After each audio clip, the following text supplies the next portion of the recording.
കേന്ദ്ര ധനമന്ത്രി നിർമ്മല സീതാരാമൻ അതിശക്തമായി തന്നെ പിണറായി സർക്കാരിനെ വിറപ്പിച്ച് പലപ്പോഴായി രംഗത്ത് വന്നിട്ടുണ്ട്. ഇപ്പോഴത്തെ ബജറ്റ് എങ്ങനെ പ്രയോജനപ്പെടുത്താം ഉന്നതതല യോഗം വിളിച്ചിരിക്കുകയാണ് മുഖ്യമന്ത്രി പിണറായി വിജയൻ. കേന്ദ്ര ബജറ്റിൽ കേരളത്തിന് പ്രയോജനപ്പെടുത്താവുന്ന പദ്ധതികൾ പ്രയോജനപ്പെടുത്തുന്നതിനെക്കുറിച്ച് ചർച്ച ചെയ്യാൻ മുഖ്യമന്ത്രി പിണറായി വിജയൻ ഉന്നതതല യോഗം വിളിച്ചു. സംസ്ഥാനങ്ങൾക്കുള്ള മൂലധന ചെലവിനുൾപ്പെടെ കേന്ദ്രം നീക്കിവെച്ച തുക ഏതെല്ലാം പദ്ധതികൾ സമർപ്പിച്ച് നേടിയെടുക്കാനാകുമെന്നാണ് യോഗം ചർച്ച ചെയ്യുന്നത്. ചീഫ് സെക്രട്ടറി, ആസൂത്രണ ബോർഡ് വൈസ് ചെയർമാൻ, ധനകാര്യ സെക്രട്ടറി തുടങ്ങിയ ഉന്നത ഉദ്യോഗസ്ഥർ മാത്രമാണ് പങ്കെടുക്കുന്നത്. മന്ത്രിമാർ യോഗത്തിലുണ്ടാകില്ല.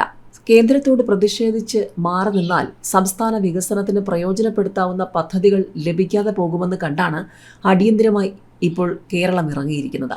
മൂലധന ചെലവിന് പലിശയില്ലാത്ത ദീർഘകാല വായ്പയായി സംസ്ഥാനങ്ങൾക്ക് നൽകാൻ 1.5 ലക്ഷം കോടി രൂപ ബജറ്റിൽ വകയിരുത്തിയിട്ടുണ്ട്. ബൃഹത് പദ്ധതികൾക്കായുള്ള അടിസ്ഥാന സൗകര്യ വികസനത്തിന് വേണ്ടിയാണ് 50 വർഷത്തേക്ക് സംസ്ഥാനങ്ങൾക്ക് ഈ തുക നൽകുന്നത്.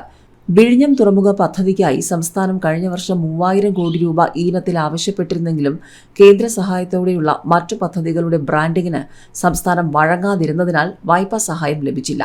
പുതിയ സാഹചര്യത്തിൽ ഏതെല്ലാം വൻകിട പദ്ധതികൾക്ക് കേന്ദ്രത്തിന്റെ ദീർഘകാല വായ്പാ സഹായം നേടാനാകുമെന്നതാണ് സംസ്ഥാനം പരിശോധിക്കുന്നത്.